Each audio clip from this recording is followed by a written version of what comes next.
俄乌战事今天特别要来关心到，现在红军城正式失守了，乌军崩盘，而且出现了非常多的逃兵不断的激增，尤其现在普丁要发动的是冬季攻势哦，要特别注意到的，泽伦斯基是不是会被盟友给放生呢？因为现在传出川普要断援了，连日本都决定转向。今天来关心的是战局会不会在此刻发生大的一个逆转爆发，今天一起来做关心。赶快来看到，刚刚特别提到嘛，红军城确实哦，在俄军的强攻之下，已经正式的被俄军给掌握住了。原本它是象征乌军死守的一个地点哦，那么这个也是顿巴斯西翼最后的关键点，等于说现在被拿下、被突破的话，整个乌东防线就可以说是将如骨牌般的完全的被消灭了。但是呢，此刻基辅仍然是不承认哦，甚至他们强迫自己的士兵头上都是有这种各种来自于俄罗斯的无人机威胁，但是他们要这些士兵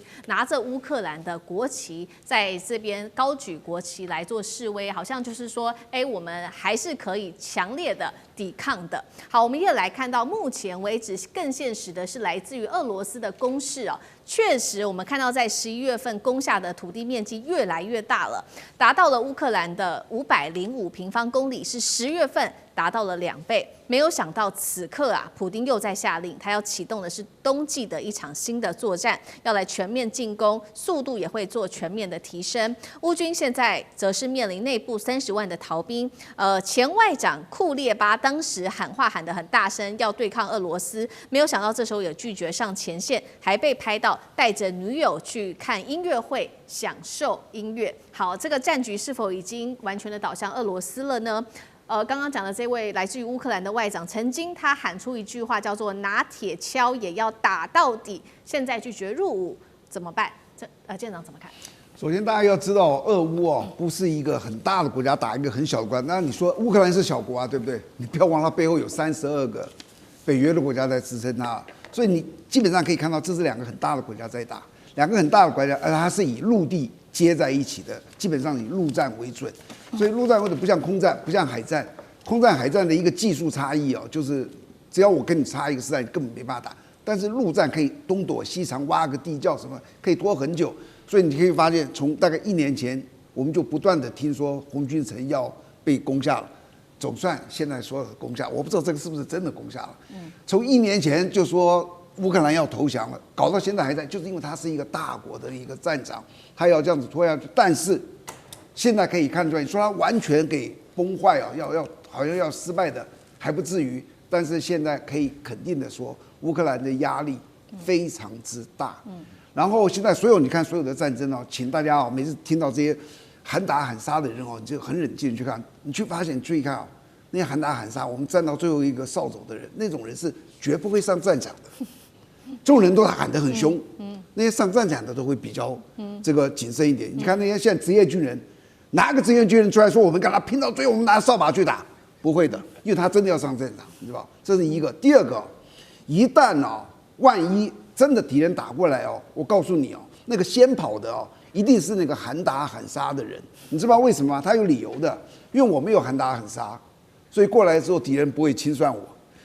我们聂老师一天到晚喊打喊杀，过来一定抓他，所以他一定要跑，这就是人性，知道吧？这第二个，还有第3个，不要注意所有的东西这两军对阵的时候，你看到在那撑很久，就好像现在乌克兰也在撑可是它有一个关键的那个叫做兵败如山倒，那就会整个垮下去，你就会发觉，哎呦，今天好像还在撑的，明天就整个就结束了。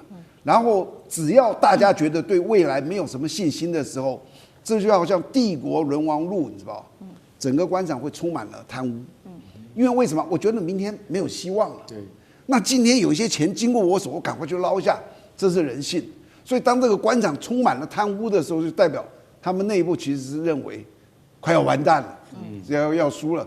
那目前看起来，乌克兰贪污充满了贪污嘛，等下就会讨论乌克兰是多么的贪污了。对，好，现在确实哦，这个乌克兰的战场受到挫折，那贪污问题确实也是逐渐的浮现。那刚好也是不是美国也找到了这样子的理由，所以他决定不要再继续的帮助乌克兰了呢？这个是美国的态度，等一下也会来关注日本。我们先来看到美国怎么说，这是来自于川普的长子，他痛批乌克兰比俄罗斯还腐败，有钱人啊都跑光光了，只剩下农民在替他们打仗。川普本人更是火力全开，直接回了基辅已经不是民主国家了，不举行大选，和平方案也就免谈。泽文斯基则是怎么回呢？他一开始是说选举是我国内政，美国你不要管，但是隔天他又改口说，只要欧美愿意提供我们乌克兰安全保障，我们90天内就能够举行这一场选举。腐败问题现在在这个乌克兰内部蔓延，聂老师怎么看？OK， 我先讲一下，我客观一点讲啊，全球政治，你这样哪一个国家不贪不腐，都是文宣作战。泽连斯基到底有没有恶果严重？我也认为不一定啊，讲不好听。但是一个重点来了，因为有2个问题，第一个就是形势比人强。你今天泽连斯基已经打到这样的一个东西没底气了，我跟你讲，你的东西就被翻出来。如果你还是君王圣主，人家不太敢讲你反腐的问题了。很多人都贪腐，但是因为你现在已经输到快脱裤子，人家都讲你这个问题都出来了，什么都会越翻越多。然后这里还有第2个很重要啊，这是因果关系啊，因为你已经底气低了，才会出现贪腐，不是贪腐你才被人家讲。还有就是川普家人，你看都是谁讲？因为川普跟俄国算不错啦，讲不好听点，谈这28条条约之前，还先跟普丁先联络好讲好，28条还是一起定的，里面对乌克兰很不公平，坦白说，当时俄国只要2个武器不要东扩，不要加入北约，现在还限缩军队60万以下，还有不能有任何国家到这个那边去建军，所有的东西，还有很重要土地就绝对要割让了，顿巴斯那个对这个卢甘斯克、顿内茨克你就要拿走了，不只是克里米亚。你知道对乌克兰上也不太能接受，但是形势比人强，没办法，你知道吗？他现在只能说，除非欧洲也来保护我。就欧洲最近有提出一个欧版的和平条约，里面其实不敢违背川普，他把它解说，就是有几个不要对乌克兰那么坏。你看里面讲的有一些东西，就是说限缩还是要保护乌克兰，可是川普就是对乌克兰，俄国好像就真的比较好。你看，已经是民主国家，我要求你举行大选，否则停火免谈，这什么意思啊？他这么想停火吗？对，我告诉你，不停火，俄罗斯就把你打光了。你看讲到这样子，他儿子也出来讲话了。乌克兰比俄罗斯还贪腐，他谁的儿子？川普的长子嘛。所以这个问题很清楚，美国有下指导棋，但是欧洲其实都是欧洲猫，也没有什么能量了。你看那个马克宏去中国，其实也很糗，那么盛款招待，回去什么也没拿到嘛。对，拖拉苦一堆白兰地的车子还照常围他，为什么没帮我争取到？没有能力，没有底气啦。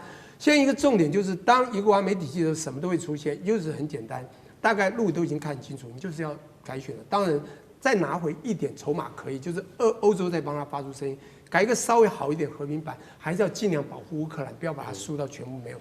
未来的终点大概是这样，大概不久停战的这个消息大概3个月差不多了啦，打了好久了。对，是针对这个聂老师刚刚帮我们特别提到的这个和平方案，确实这个乌克兰现在目前政府还是一改再改，希望说能够再拖一下，然后再准备提交这种修订的版本。但是确实现在川普的立场也踩得很死他说接受现实吧，你乌克兰最后还是得割让顿巴斯地区。那美国也释放明确信号说，对，我们会援助会缩减。那日本、盟国当然是跟着，他说拒绝用冻结的俄罗斯资金来持续的援助乌克兰。和平方案现在看起来严重卡关，会不会破局？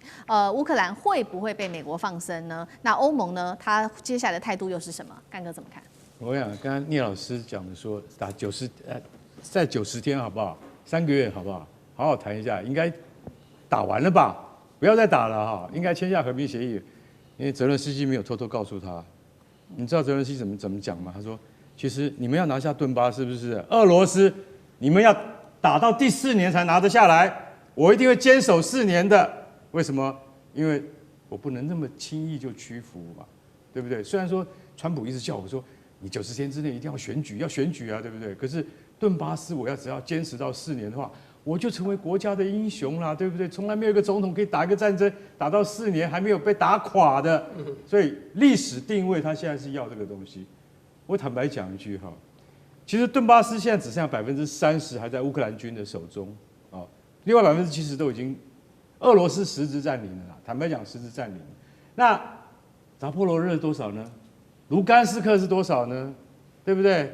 那还有赫尔松又是多少呢？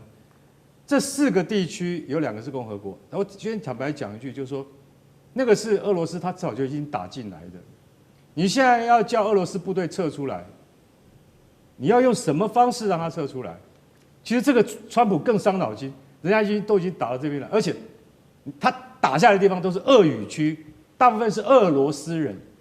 虽然俄语跟乌克兰语其实是通的啦，老实讲一句，民族也没有太大差别。但是你现在就是说，我真的要割地，我要把这个地给割出去，那就是永久了，那是永远了，永远这个土地都变成俄罗斯的，可以吗？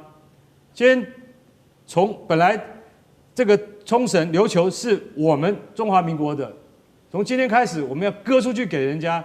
今天如果不是日本打败的话，我跟你讲，日本绝对不会归还琉球，不会归还台湾给中国。结果后来琉球没讲好，被日本拿回去了，台湾还是回到祖国。所以为什么中国会这么激动？你现在你要讲到台湾是不是？你讲清楚，台湾到底属于谁的？你给我讲。结果日本一直不讲我就天天打你。所以你说现在泽伦斯基也面临相同的困境，就是说，在我总统的任内，我有可能会下台，下台之后会不会面对什么贪腐调查？他不会面对，一定要面对。我告诉你，川普不会放过这件事情的。他现在隐忍不发。你没有看到川普？照理讲，他应该是说，我们给你那么多援助，到底他的援助有没有用在应该用的地方？其实川普非常生意人，他脑袋非常清楚，冷眼旁观你到底花在哪里。各国的军援，欧洲26个国家的军援跟金援，你花哪里去？现在到底有些什么到了不法的这个管道或渠道去？其实川普脑袋很清楚。